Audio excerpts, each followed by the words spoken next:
আসসালামু আলাইকুম দর্শক, আপনারা সকলে জানেন গতকালকে বাংলাদেশ পাকিস্তানের বিপক্ষে দ্বিতীয় টেস্টে দুর্দান্ত 6 উইকেটের একটা জয় পেয়েছে। আর এই জয়টা কিন্তু ইতিহাসের পাতায় লেখা থাকবে অনেক দিন, কেননা বাংলাদেশ ক্রিকেট দল এর আগে কখনোই পাকিস্তানের বিপক্ষে টেস্ট ম্যাচ জিততে পারেনি। কিন্তু এবার টেস্ট ম্যাচ তো জিতেছে, সাথে সাথে কিন্তু পাকিস্তানের ঘরের মাঠেই হোয়াইট ওয়াশ করেছে, যেটা কিন্তু সত্যি অবিশ্বাস্য একটা রেকর্ড করেছেন বাংলাদেশের টাইগাররা। মূলত তারা এত দুর্দান্ত পারফরমেন্স করবে, সত্যি ভক্ত সমর্থকেরা এত বেশি খুশি যা বলে বোঝানো সম্ভব না। মূলত বাংলাদেশ কিন্তু এরকম দুর্দান্ত জয় পাওয়ার পর কিন্তু বাংলাদেশের যে test ranking, ICC world test চ্যাম্পিয়নশিপের যে 2023 থেকে যে 2025 পর্যন্ত যে র্যাঙ্কিংটা, সেই র্যাঙ্কিং কিন্তু বাংলাদেশ ইংল্যান্ড এবং দক্ষিণ আফ্রিকাকেও ছাড়িয়ে গিয়েছে।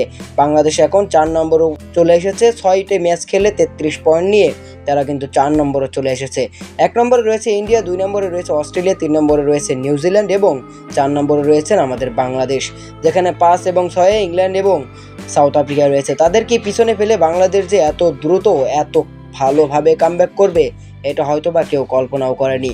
তবে বাংলাদেশ যদি এরকম ধারাবাহিক পারফরমেন্স বজায় রাখতে পারে, তাহলে অবশ্যই ইন্ডিয়ার বিপক্ষেও ভালো পারফরমেন্স করবে এবং ইন্ডিয়ার বিপক্ষে ভালো পারফরমেন্স করতে পারলে কিন্তু র্যাঙ্কিংয়ে আরও এক ধাপ এগিয়ে যাবে টাইগাররা।